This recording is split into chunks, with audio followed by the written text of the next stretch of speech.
సరే ఇప్పుడు మేము అమ్మాయికి ఫోన్ చేసాం అనుకోండి, అమ్మాయి వెంటనే చెప్పేది ఆయనకి విపరీతమైన అనుమానం, యెస్ మేడం. బాగా కొడతాడు, పని చెయ్యడు, ఎప్పుడు ఎక్కడొక్కడ బాధ్యతలు లేకుండా తిరుగుతూ ఉంటాడు, ఇంత కొట్టి ఇంత ఇది చేసే హింసించే వ్యక్తితోటి నేను ఉండడం నా వల్ల కాదు, ఆయన మారినప్పుడు ఆలోచిస్తాను. ఆమె అదే అంటుంది. నువ్వు మారాలి, మారాలి అని. మాకున్న సీనియారిటీకి మాకు అర్థం అవుతుంది. Yes madam. మీ ఓకే. స్టోరీ మీరు చెప్పినప్పుడు అవును. ఆపోజిషన్ లో ఏముంటది అనేది క్లారిటీ. Yes madam. సో అమ్మాయి అదే ఫిక్స్ అయ్యింది అనుకోండి, మీరు నిజంగా భార్య పిల్లల కోసం వెయిట్ చేస్తుంటే కొంతకాలం వెయిట్ చేయాల్సి ఉంటుంది. Okay madam. 2, అసలు అతను వద్దండి, డైవర్స్ ఇవ్వను, ఏం చేసుకుంటాడో చేసుకోండి అనటం. అలా ఎందుకంటారు అంటే, ఒకటి వెక్స్ అయిపోయి, 2 ఆవిడకి ఇంకెవరన్నా ఇక్కడ ఉండడం కంటే అక్కడ ఉండడం బెటరు అని అనిపించినప్పుడు. సో ఆ పొజిషన్ అన్నా కానీ బాల్ మీ గ్రౌండ్లోకి వచ్చేసినట్లు లెక్క, మీరే డెసిషన్ తీసుకోవాలి ఇంకా. ఇక ఇంకొకటి, నాకు ఇతను వద్దండి, నాకు మ్యూచువల్ డైవర్స్ ఇప్పించేసేయండి, నాకు గట్టిగా కాంపెన్సేషన్ ఇప్పించండి అని. అదన్నా పునఃరూపాయి అటు ఇటుగా మాట్లాడుకొని పిల్లలకి మ్యూచువల్ డైవర్స్ ఇచ్చి వెళ్ళటం ఇంకొక ఆప్షన్. లేదా నాకు కండిషన్స్ ఉన్నాయండి, నా కండిషన్లు ఒప్పుకొని నాకు నమ్మకం కలిగితే నేను వస్తాను అనటం. ఈ లాస్ట్ ఆప్షన్ వాడుకుందనుకో, ఆవిడ పెట్టిన కండిషన్స్ మీరు యాక్సెప్ట్ చేయాల్సి ఉంటుంది. మీ కండిషన్స్ ఆవిడ యాక్సెప్ట్ చేయదు. మీరు అన్నీ నచ్చి ఓకే అనుకుంటే మేము ఇప్పుడు మాట్లాడతాం. Okay madam. ఇప్పుడు కండిషన్స్ అంటే సరే, ఇప్పుడు గొడవ అటు వెళ్ళింది. అటు వెళ్ళినప్పుడు మేడం ఒక చిన్న లాజిక్ ఏంటంటే, ఎన్ని నెలలు అయింది వెళ్ళి ఆమె? ఫిబ్రవరి 3 నుంచి అటే months. ఉంది. ఇంకా నేను 3 months లో మీరు ఎన్ని పైసలు ఇచ్చిండ్రు ఆమెకు? నేను డబ్బులేమి ఇవ్వలేదు. మరి 2 పిల్లల్ని ఆమె చూసుకుంటుంది కదా, పైసలు ఎవరు ఇస్తారు మరి? వర్క్ చేస్తుంది, చూసుకుంటా. ఆ విషయం ఆమె అయితే వర్క్ ఎందుకు చేసుకోవాలి? ఓపెన్ మీ పిల్లలు కదా, మీ పిల్లలు కదా. నేను అసలు నా కాంటాక్ట్ లేదు సార్. జస్ట్ ఏప్రిల్ కాంటాక్ట్ ఏందండి, మీరు పోయిండ్రు కదా, ఇంటికి పోయినా ఏప్రిల్ 17 తర్వాత పోయినా. పోయినారు అప్పుడైతే కదా. జస్ట్ చిన్న నేను అటు ఒక 1 month ఉన్నా. నేను పిఎస్ లో కాంప్రమైజ్ అయినప్పుడు వాళ్ళ ఏమైందంటే, సిస్టర్ వాళ్ళ ఇంటికే పోయిందని మీరే చెప్తున్నారు. సిస్టర్ వాళ్ళ ఇంట్లో, సిస్టర్ వాళ్ళ ఇంటికి సిస్టర్ వాళ్ళ పోయినప్పుడు ఇంట్లో కూడా చిన్న మీరు సిస్టర్ వాళ్ళ ఇంటికి పోయి పైసలు ఇచ్చి రావచ్చు కదా. సిస్టర్ వాళ్ళ ఇంటికి ఒక రోజు నేను పోయినా సార్. జస్ట్ అప్పుడు ఏంటంటే ఈమె ఇంట్లో లేదు. ఊరికే పోవడు కదా, పైసలు తీసుకుపోయినరా, ఇచ్చినరా, నేను ఇవన్నీ ట్రై పిల్లల కోసం ఆ రోజు యాక్చువల్గా నేను పోయిన ఒక రోజు, అంటే ఆల్మోస్ట్ 1.5 month అయితే నేను పిల్లల్ని చూడకని చెప్పేసి ఇంటికి పోయినా. ఆ రోజు మా మిస్సెస్ లేదు, వాళ్ళ మమ్మీ లేదు, వీళ్ళ అక్కకైతే ఇంట్లో ఉంది, మా బాబు ఉన్నాడు. పాప స్కూల్కి పోయింది. అప్పటికి పాప అనే ఉండి చదువుకుంటుంది, గవర్నమెంట్ స్కూల్కి వెళ్తుంది. ఆ రోజు పోతే వాళ్ళ అక్క జస్ట్ పిల్లోడితో అన్న మాట్లాడిపిస్తుంది ఏమనుకుంటే, నువ్వు వెళ్ళిపోరా బాడుగా వీడికి, నువ్వు ఎందుకు వచ్చినావు ఫస్ట్ ఇట్లా అని. అవన్నీ అన్నారు, పోలీస్ స్టేషన్లో కేసులు పెట్టారు, మీరు ఇవ్వలే. సార్ అడుగుతున్నది ఏంటంటే, మీరిద్దరు హ్యాపీగా ఒక 2-3 రోజులు ఉన్నారు కదా ఆవిడ ఉన్నాం రూమ్లో, మేడం. అప్పుడైనా పిల్లలకి బాధ్యతగా ఏమైనా తీసుకెళ్లారా మీరు? నేను మామూలుగా అయితే బయటికి తీసుకెళ్ళి అవి తినిపించడం చేస్తున్నా. క్యాష్ అయితే నేను నేను ఓపెన్ చెప్తున్నాను. బయటికి తీసుకెళ్ళి వాళ్ళు ఏమైనా అడతాయో తినిపించుకొని రావడం ఇది చేసిన. క్యాష్ అయితే ఇవ్వలేదు నేను. ఇప్పుడు మీరు పైసలు ఇయ్యరు, ఆమె కష్టపడి ఏదో 3-4 ఉద్యోగాలు చేసుకుని పిల్లల్ని పోషించుకుంటుంది. ఇప్పుడు ఆమె చెప్పేది ఏంటంటే, నేను పిల్లలు అందుకే 10,000 అడుగుంటుంది. ఇప్పుడు 10,000 20,000 సంపాదించి పిల్లల్ని చదివించుకుంటుంది, చూసుకుంటుంది. అయితే ఇప్పుడు కూడా మీరు రేపు చేస్తారో చేయరో అనేది ఆమె నమ్మకం లేదు. ఇప్పుడు నేను నాకు ఉన్న ఫ్యామిలీకి, నా పిల్లలకి నేను కాకపోతే ఇంకెవరు చేస్తారు మేము? మరి చేయలేదు కదా 3 నెలల నుంచి. 3 నెలల నుంచి అంటే సార్ ఆమె నాకు టచ్లో లేదు. ఆడికి పోతే వాళ్ళ మమ్మీ అక్క ఏదో రకంగా గొడవ చేస్తున్నారు. అదైతే ఒకవేళ ఇప్పుడు అమ్మాయి ఫోన్ తీస్తే తను మాట్లాడిన తర్వాత మాకు క్లారిటీ వస్తుంది. దాన్ని బట్టి మీరు మీ లైఫ్ని డెసిషన్ తీసుకోండి. ఎందుకంటే ఇప్పుడు ఆపోజిషన్లో ఎవరు లేకుండా మీకు మేము ఏం చేస్తే ఏం జరిగిద్దో 2 ఆప్షన్స్ చెప్పగలుగుతాం. కానీ 100%. ఒకసారి తనతో మాట్లాడినాక అయితే క్లారిటీ. ఈడికి రావడానికి రీజన్ ఏంటంటే, రీసెంట్గా ఇష్యూ ఏంటంటే, ఇప్పుడు లాస్ట్ మేము ఏప్రిల్ 20గా పిఎస్లా పోయింది. పోయినప్పుడు ఆడ మళ్ళీ గొడవ రివర్స్ అయినప్పుడు, ఎందుకంటే ఈ డాక్యుమెంట్స్ అవన్నీ ఉంటే ఇట్లా నా కాల్ రికార్డ్స్ ఏమైనా అంటే, ఆడ ఎస్ఐసార్ ముందు కాంప్రమైజ్ అయ్యి ఆమె ఈ May 13th వరకు అక్కడే ఉంటాం సార్. ఉండి నాకు శాలరీలు రావాల్సినవి ఉన్నాయి. నా శాలరీలు వచ్చినాక వీళ్ళ ఇంటికి పోను, మా ఇంటికి అంటే ఇది మా వెనకాల వచ్చిన పెద్దవాళ్ళు చెప్పింది ఇది. వీళ్ళ ఇంటికి వద్దు, వాళ్ళ ఇంటికి వద్దు, వేరే లొకేషన్కి వెళ్ళి అక్కడ ఇద్దరిని జాబ్ చేసుకోమని చెప్పండి, ఏ టెన్షన్ ఉండదని చెప్తే మేము శంకరపల్లి ఫిక్స్ అయినాం. అయితే ఏమైందంటే ఆ రోజు గొడవ అయింది. 21st రోజు ఏదో మళ్ళీ పిఎస్లో కాంప్రమైజ్ అయినాక ఆ అమ్మాయి చేతికి మొబైల్ ఇచ్చేసి నా ఫోన్లోని ఎవిడెన్స్ అన్ని డిలీట్ చేయించిన. ఓకే, హ్యాపీ ఉంది. ఆ రోజు ఏమైందంటే నేను అడిగిన, సార్ మరి అప్పటి వరకు నేనే ఇక్కడ ఉండాలని ఎస్ఐ సార్ని అడిగిన. అమ్మాయి దగ్గరే ఉండు, ఆల్రెడీ మాకు సపరేట్ రూమ్ ఉంది, అక్కడే ఉండంటే నేను అక్కడే ఉన్నా. ఆ రోజు ఇంటికి వెళ్ళిపోయి నెక్స్ట్ డే నా బట్టలు తీసుకొని వచ్చి, నేను ఆ రోజు కోపంలో తన తాలిబొట్టు తెంపేసింటి. మళ్ళీ టెంపుల్ అదే ఇంట్లోనే దేవుడి ఫోటో ముందు మళ్ళీ కొత్త తాళి అవన్నీ సెట్ చేయించేసి కట్టి ఆడు ఉన్నాం. ఆ రోజు ప్రామిస్ చేసింది మంచిగా ఉంటుంది అని చెప్పి నాకు కూడా ప్రామిస్ చేసింది. కాకపోతే ఆ రోజు మళ్ళీ గొడవ స్టార్ట్ అవడం ఏంటంటే, నాకు ఈమె ఏంటంటే నాకు ఈమె కొంచెం డౌట్ ఉంది, మళ్ళీ కాల్స్ మాట్లాడుతుందేమని. అది ప్రూవ్ కూడా అయిపోయింది ఆల్మోస్ట్. ఇప్పుడు February 23 రోజు ఇష్యూ అయింది. ఇంకేమో ఇంత బ్రెయిన్లో అనుమానం, ఇంకొకటి ఏమో నా భార్య కావాలి. ఈ 2 ఎక్కడ సెట్ అవుతాయి? అనుమానం లేదు. అదే ఈమె అబద్ధం నీకు చెప్పడం. ఇంకొక ఛాన్సే వచ్చింది, ఇంకో ఛాన్స్ వచ్చినప్పుడు నువ్వు అన్నీ యాక్సెప్ట్ చేసేసావు కదా. అవును. యాక్సెప్ట్ చేసినాక నీకు ఇందాక స్టార్టింగ్ నుంచి నేను అదే అడుగుతున్నా, అది అనుమానమో నిజమో తర్వాత సంగతి. ఒక్కసారి మీరు యాక్సెప్ట్ చేసిన తర్వాత ఆవిడ మారదు అని ఫిక్స్ అయిపోయి మీరు వెళ్తారా అని అడిగా. ఓకే మేడం అన్నావు. వెళ్ళిన 2 రోజులకు మళ్ళీ నాకు తెలియకుండా జియో ఫోన్ వాడుతుందండి అంటే ఎట్లాగా? జియో ఫోన్ కాదు మేడం. ఏదో ఫోను నేను అడిగిన వాడుతుంది కదా. జస్ట్ ఏంటంటే మళ్ళీ రీస్టార్ట్ చేసినట్టు లైఫ్ స్టార్ట్ చేసుకొని మంచిగా ఉందాం అనుకుంటే సరే ఆవిడ ఉండదు, ఆవిడకి అక్రమ సంబంధాలు ఉన్నాయో ఫోన్లు ఉన్నాయో ఏదో, తన ఇన్కమ్ తంది, తన జాబులు తను చేసుకుంటుంది, తన పిల్లల్ని తను చూసుకుంటుంది. ఎదురు నువ్వు మంత్లీ ఎంత అయితే ఇంట్లో ఖర్చులకి తనకి ఇవ్వాలి. నెక్స్ట్ తన ఫోన్లో ఎవరితో మాట్లాడుతుందో అడగడానికి నీకు హక్కే లేదు. దీనికి ఓకే అంటే మేము ఫోన్ మాట్లాడతాం. మళ్ళీ సేమ్ పర్సన్ తోటే మాట్లాడుతుంది కదా మేడం, అట్లా అంటే కంటిన్యూ చేయడం మాట్లాడుతుంది, అందుకే నువ్వు వెళ్తావా వెళ్ళవా అని అడుగుతున్నావు. ఇప్పుడు అదే తన్ను అడగండి. సో అందుకని తను వస్తుంది వచ్చి ఇవన్నీ మాట్లాడని చేయను అనుకుంటే 100% అనదు. మాట్లాడుతుంది. మాట్లాడుతుంది అమ్మాయి, డామ్ షూర్ మాట్లాడుతుంది అమ్మాయి. అంతే, నీకు నచ్చి నీకు అవసరం ఉంది, నువ్వు సర్దుకుంటావా అని అడుగుతున్నా. నేను సర్దుకోవడానికి రెడీ ఉన్నాను. ఎందుకంటే అనవసరంగా పిల్లలకి ఎందుకంటే చెయ్యనని ఒకటి చెప్పి చెప్పదయ్యా. ఎందుకంటే దీనికి ఎవడో భూప్రపంచంలో హామీయే ఉండరు. ఆవిడ నాకు భర్త కావాలని ఎక్కడ అనట్లా, భార్య కావాలని నువ్వు వెళ్తున్నావు. నువ్వు వెళుతున్నప్పుడు నువ్వు తగ్గాలి, నువ్వు సర్దుకోవాలి, నువ్వు కండిషన్లు యాక్సెప్ట్ చేయాలి.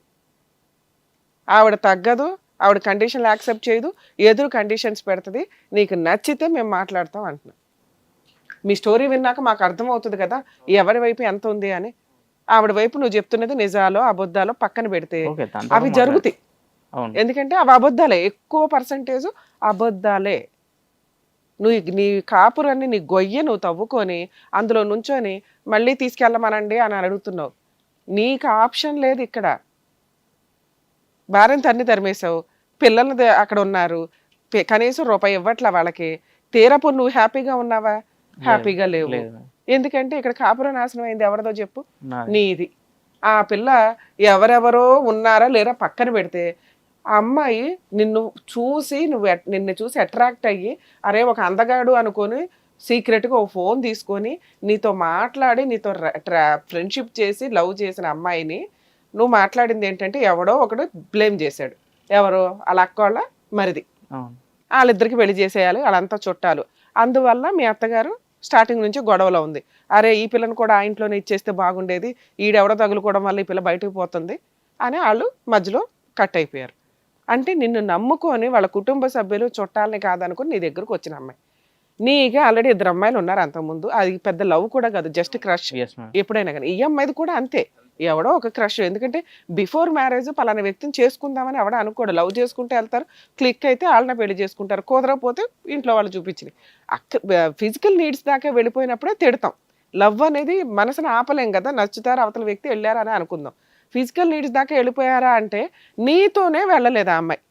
7 months ఇద్దరు ఎక్కడ పడితే అక్కడ తిరిగిన మీతోనే ఎంతలో ఉండాలో అంతలో ఉంది. అలాంటి అమ్మాయి అంతకుముందు ఫిజికల్గా కమిట్ అయిపోయింది అని అనటానికి కుదరదు. ఎందుకంటే అక్కడ మీరు చెప్తున్న రీజను చాలా చిన్న రీజన్స్. వాళ్ళ అక్కకి ఏదో ఫిట్టింగ్ పెట్టింది, కాపురం పోయింది, వాళ్ళిద్దరు పెళ్లి చేసుకొని అనుకున్నారు. అదే సర్దుకుంటే అయిపోయేదిగా, మిమ్మల్ని చేసుకోవాల్సిన అవసరం లేదు. అంటే ఆ ఇద్దరు వ్యక్తులు ఆవిడ దృష్టిలో ఆఫ్టర్ ఆల్ కింద లెక్క. సరే చేసుకున్నా నువ్వు పోనీ గొప్పవాడివా, బాగానే చూసుకుంటున్నావా అంటే వీళ్ళ అమ్మ పెట్టిన ఫిట్టింగ్లు కానీ మీ ఇంట్లో మీ బిహేవియర్ వల్ల కానీ స్టార్టింగ్ నుంచి విపరీతమైన అనుమానం నీకు. ఎందుకంటే వాళ్ళిద్దరు నీ బ్రెయిన్లో ఒక పాయిజన్ చుక్క వేసేసారు. అసలు ఇప్పుడన్నా డౌటే రాలేదు మేడం, జస్ట్ మొన్న రీసెంట్గా స్టార్ట్ అయింది వీళ్ళది తెలిసిన తర్వాతనే. అప్పుడైనా నువ్వేం చేయాలి? ఇన్ని సంవత్సరాలు నీ భార్య, నువ్వు 6 సంవత్సరాలు ఉన్న అమ్మాయిని నువ్వు అర్థం చేసుకోలేకపోయావా? ప్రెగ్నెన్సీ వచ్చిన 6వ నెలలో ఎవరితోనో మాట్లాడిందండి అంటుంటే అసలు ఆ విషయం తెలిస్తే ఏ అమ్మాయి అన్నా యాక్సెప్ట్ చేస్తుందా నిన్ను? ఇప్పుడు అవేమన్నా ఎవిడెన్స్లు ఉన్నాయి అంటే ఇవన్నీ నువ్వు పెట్టిన మెసేజ్లే. ఆ అమ్మాయి డైరెక్ట్గా పెట్టింది లేదు, ఆ అమ్మాయి యాక్సెప్ట్ చేసిందండి, ఆ అమ్మాయి మాట్లాడిన విధానం నాకు తెలుసండి, 6 years కాపురం చేశాను కదండి అంటే ఆ అమ్మాయి బ్రెయిన్ ఏంటి, ఆ అమ్మాయి ప్రేమ ఏంటో నీకు తెలియదా? తీసుకెళ్ళి అలాగా బురదలో పడింది నువ్వు మొత్తంగా లైఫ్ని తీసుకెళ్ళి. నీకు ఇప్పుడు అంతా అయిపోయా. ఇంత మీదేదో ఇక్కడ కూర్చోగానే అద్భుతాలు చేసేయడానికి లేదు, మీరు ఆల్రెడీ మొత్తం స్పాయిల్ చేసేసుకున్నారు. కానీ అది రికగ్నైజ్ చెయ్యట్లే, అది ఇంకా కష్టంగా ఉంది. ఆ అమ్మాయికి అక్రమ సంబంధాలు నేను వెళ్ళానండి, వెళ్ళి చూస్తే ఇంకా మాట్లాడుతుందండి అంటున్నావు చూడు. ఇక ఏం చేసినా నిన్ను ఆ అమ్మాయితో యాక్సెప్ట్ చేయించడం కుదరదు. ఎందుకంటే ఒక్కరోజు అట్లా కలిపినా కూడా మళ్ళీ వెంటనే నువ్వు మళ్ళీ అక్కడ పాయిజన్ చుక్క వేసేసుకుని వచ్చేస్తావు. ఎందుకంటే నీకు బ్రెయిన్లో అంత ఉంది. నువ్వు పూర్తిగా అమ్మాయిని నమ్మితేనే దిగాలి. అసలు ఇంకోసారి ఆ ఛాన్స్ ఇస్తుందో లేదో నాకు తెలియదు. ఒకవేళ మేము ట్రై చేసిన ముందు నిన్ను ప్రిపేర్ చేయకుండా ఆవిడతో మాట్లాడి ఏం చేస్తాం? ఆవిడ ఎంత గడ్డి పెడుతుంది ఇప్పుడు. ఆయన ఎట్లా అండి అట్లా అండి అని అర్థమవుతుందా? అయినా కానీ పోనీలే పిల్లలకి ఇద్దరికి తల్లిదండ్రులు ఉంటారని మా వంతు ప్రయత్నం మేము చేస్తాం అనుకో. ముందు నువ్వు స్ట్రాంగ్ గానో పర్ఫెక్ట్ గానో లేకుండా ఆవిడ కలిపేసి మేము ఏం చేయాలా? తుమ్మితే ఊడిపోయే మొక్కుకి అరే ఎక్కడ ఉంటావు నువ్వు? ఆ అమ్మాయి ఫోన్ మాట్లాడుతుంది ఉంటావా అంటే ఉండను అంటున్నావు. ఆ అమ్మాయి ఫోన్ మాట్లాడుతుంది అంతే, ఎందుకంటే మాకైతే అనుమానంలే. ఆ అమ్మాయి జస్ట్ ఊరికే ఫ్రెండ్షిప్, ఇంకా నీతోనే ఉండాలని ఎక్కడా లేదు. ఆవిడకి జీవితకాలంలో ఫ్రెండ్స్ ఉంటారు, చుట్టాలు ఉంటారు, మాట్లాడుకుంటుంది. ఆవిడ తుమ్మితే హోటల్ విషయంలో కూడా అనుమాన పడిపోయాడు, అక్కడ ఏరియా మంచిది కాదండి అని. ఇక మీ ఆవిడకి ఇదే పని, ఎవరితో పడితే వాళ్ళతో అయితే వెళ్ళిపోవడానికి. ఆ పడ్డానికి కూడా డౌట్ ఏంటంటే మేడం, ఆడ ఆడ పోయిన తర్వాత ఏమైందంటే అది కూడా మాకు కరెక్ట్ అనిపించట్లా ఉంది. ఓకేనా, నేనైతే ఈ అమ్మాయిని 100% యాక్సెప్ట్ చేయొచ్చు అని చెప్తున్నా. మాకున్న సీనియారిటీకి నీకు ఎస్ అర్థమవుతుంది. మేడం, ఈ అవును. పిల్లకి అక్రమ సంబంధాలు లేవు, ఫిజికల్ రిలేషన్స్ వేరే వ్యక్తులతో లేవు. నువ్వు రెడ్ హ్యాండెడ్గా చూశాను అన్నది కూడా అబద్ధమే. నేనైతే అదైతే నేను ఒప్పుకోలేను, రెడ్ హ్యాండెడ్ గా చూడలేదు. జస్ట్ ఇప్పుడు నువ్వు ఆ పిల్లల క్యారెక్టర్ని రోడ్డు మీద పెట్టకు దయచేసి. ఎందుకంటే కొంచెం తెలిసిన ఇంతసేపు నేను ఎందుకు వింటున్నాను అంటే మాకు ఎక్కడో అక్కడ రీచ్ అవుతుంది, అరే కరెక్ట్ అమ్మాయి చెత్త క్యారెక్టర్, పాప మీ అబ్బాయిని కాపాడాలి అని. ఇక్కడ మేము ఆలోచిస్తుంది ఏంటంటే అరే బ్రెయిన్లో ఎంత పెద్ద చెత్త పేరుకుపోయింది, ఆ చెత్తని ఎట్లా తీయాలని ఆలోచిస్తున్నాను ఇందాడి నుంచి. ఆ పిల్ల ఏంటి అని నాకు అనవసరం, ఎందుకంటే అక్కడ 2 పిల్లలు ఉన్నారు. మీరిద్దరూ లవ్ చేసి కన్నా 2 పిల్లలకి తల్లో తండ్రో లేకుండా అయిపోతారు ఇప్పుడు నువ్వు తీసుకునే డెసిషన్స్ వల్ల. ఆ అమ్మాయికి ఎక్కడ అక్రమ సంబంధాలు, ఎక్కడ క్యారెక్టర్లెస్ కాదు. ఒకవేళ ఉన్నా నోరు మూసుకొని నువ్వు సర్దుకోవాలి. సర్దుకోవడానికి నువ్వు రెడీ అయ్యే ఇక్కడ దాకా వచ్చావు. మళ్ళీ కంటిన్యూ అయితేనే నాకు కష్టం అండి అంటున్నావు నువ్వు. మేమేమంటున్నాం అంటే కంటిన్యూ అవ్వదు, ఒకవేళ అయినా అవి అక్రమ సంబంధాలు కాదు అంటున్నాం.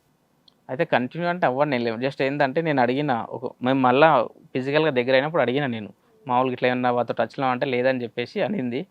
కాకపోతే ఆడికి పోయినాక ఏమైందంటే ఈ ఇష్యూ అయిన 1 వీక్ నుంచే మళ్ళీ వాడితో ఫోన్ మాట్లాడడం స్టార్ట్ చేసింది వేరే నెంబర్తో. అందుకని చెప్పేసి కరెక్ట్ ఆ నెంబర్ నీకేటో తెలిసింది? ఆమె కాల్ చేసిన నెంబర్ మేడం, అందుకని. నీకు ఎందుకు అవసరం నాకు అర్థం కావట్లేదు. నీకేంటి అవసరం? ఆ అమ్మాయి పర్సనల్ లైఫ్లోకి వెళ్ళిపోయి కాల్ రికార్డ్స్ తీసి ఇవంతా ఏంటి, ఏం చేద్దామని? ఎందుకు మాట్లాడడం అని తర్వాత మళ్ళీ అట్లా. సో నువ్వు పర్ఫెక్ట్ ఉంటే నేను నువ్వు అడగడమే రాంగ్ నానా అంటున్నా. మేడం నీకెందుకు ఈ సిఐడి ఇన్వెస్టిగేషన్స్? కాపురం అంటే ఒక నాశనం భయం ఇప్పుడు రోడ్డు ఉంటుందిగా మీద. మేడం, ఎందుకు తప్పు భయపెట్టావు? చేయొద్దని ఆల్రెడీ అవును. భయపెట్టావు, తన్నేసావు, బయట పంపించావు, పోలీస్ స్టేషన్ దాకా వెళ్ళావు, అయిపోయిందా? ఇప్పుడు రోడ్డు మీద ఉన్నది నువ్వే. ఇక భయపడాల్సిన అవసరం ఆ అమ్మాయికి లేదు. ఆ అమ్మాయి కాళ్ళ మీద ఆ అమ్మాయి నిలబడుతుంది, 2 పిల్లల్ని పోషించుకుంటుంది. నువ్వు వండుకోలేవు, నువ్వు వాష్ చేసుకోలేవు, నువ్వు ఇంట్లో ఉండలేవు, నీకు వాళ్ళ తోడు కావాలి. నోరు మూసుకొని సర్దుకుంటావా? సర్దుకోవా? ఏ ఫోన్ మాట్లాడుతుంది, ఎందుకు మాట్లాడుతుంది అడగను అంటే మేము ఫోన్ మాట్లాడతాం. నేను పోయి అక్కడే ఉన్నా మేడం. సరే ఇవన్నీ నేను యాక్సెప్ట్ చేసి నేనే పోయినా మా దగ్గరికి, ఎస్ఐసార్ చెప్పినందుకు అక్కడనే ఉంటున్నా. అయితే ఏమైందంటే మాకు ఇప్పుడు స్టార్టింగ్లో చెప్పినా మేడం, వాళ్ళ మమ్మీ మా మధ్యలోకి వస్తేనే మాకు గొడవలు స్టార్ట్ అవుతాయి అని చెప్పేసి. ఏమైందంటే ఇందులో అలా అమ్మాయి చేసింది అంతా నువ్వే చేసి? లేదు మేడం, వాళ్ళ అమ్మ ఏంటంటే ఇట్లా గలీజ్ మాట్లాడడం వచ్చేసి నువ్వు తక్కువ కులపోడి అది అని సరే చెప్పి. అలా అమ్మని కట్ చేద్దాం, ఎందుకంటే అలా అమ్మకి అర్హత లేదు. మేము ఇదే మాట్లాడుకొని రూమ్ తీసుకున్నాం. ఉన్న రూమ్ ఫరెన్స్ చిన్నగా ఉంది, బాగాలేదని చెప్పేసి వేరే రూమ్ షిఫ్ట్ అయినాం. ఆడిపోయిన తర్వాత వాళ్ళు సార్ వాళ్ళు కూడా అదే చెప్పారు, మీరిద్దరు ఉండండి, మీ అమ్మ నువ్వు ఇక్కడ రాని ఒక రూమ్ దగ్గరికి, నువ్వు వాళ్ళంటే వెళ్ళి కలిసి మాట్లాడుకున్నా అంటే అట్లా ఓకే అని యాక్సెప్ట్ చేసుకొని సామాన్లు తీసుకొని కొత్త రూమ్కి వెళ్ళిపోయినాం. పోయిన తర్వాత ఏమైందంటే ఒక 10-15 డేస్ బాగానే ఉన్నాం. కాకపోతే నేను పడుకోవడం, ఈమె పడుకోవడం, పిల్లలను చూసుకోవడం కొంచెం ఇబ్బంది అవుతుందని చెప్పేసి ఏమి అన్నది. నాకు కూడా కొంచెం అది ప్రాబ్లమే అనిపించింది, పిల్లల్ని చూసుకోకపోవడం. నేను మళ్ళీ ఇంటికి వచ్చి పోయేసరికి ఆ మట్టు పోతుంది, పిల్లలు ఎక్కడ ఉంటారని చెప్పేసి రమ్మని చెప్తానంటే సరే సైలెంట్గా ఉంటే రమ్మని చెప్పు, నా ముంగలు అదే అరిస్తే బాగుండదు, ఎందుకంటే ఆమె రెస్పెక్ట్ లేకుండా మాట్లాడుతుంది. సో అందుకని చెప్పి నాకు కొన్ని రికార్డింగ్స్ ఉన్నాయి, అది మీకు వినిపిస్తే క్లారిటీ వస్తుంది. నేను చెప్పిన సరే వస్తుంది, సైలెంట్గా ఉంటుంది అని చెప్పి ఏమే చెప్పింది. సరే వచ్చింది, ఒక 15 డేస్ తర్వాత వచ్చింది రూమ్ షిఫ్ట్ అయినాక. 2 డేస్ బాగానే ఉంది మేడం. 3rd డే నుంచి మళ్ళీ స్టార్ట్ చేసింది. ఏమని? నువ్వు నా పిల్ల దగ్గర ఎందుకు ఉంటున్నావు, దాని పని మీద ఎందుకు పడ్డావు, రూమ్ రెంట్ గట్రా అది గట్రా అంటే మేము ఆల్రెడీ రెంట్ విషయంలో నేను ఎందుకంటే నేను ప్రజెంట్ చేసిన కంపెనీ దగ్గర మా ఓనర్కి మ్యారేజ్ అయ్యి 2 months నుంచి నాకు శాలరీ ఇవ్వలేదు. నాకు ఫైనాన్షియల్గా కొంచెం స్టార్ట్ అయిందని అమ్మాయి కూడా తెలుసు, ఎందుకంటే శాలరీ రాలేదని అమ్మాయి కూడా తెలుసు.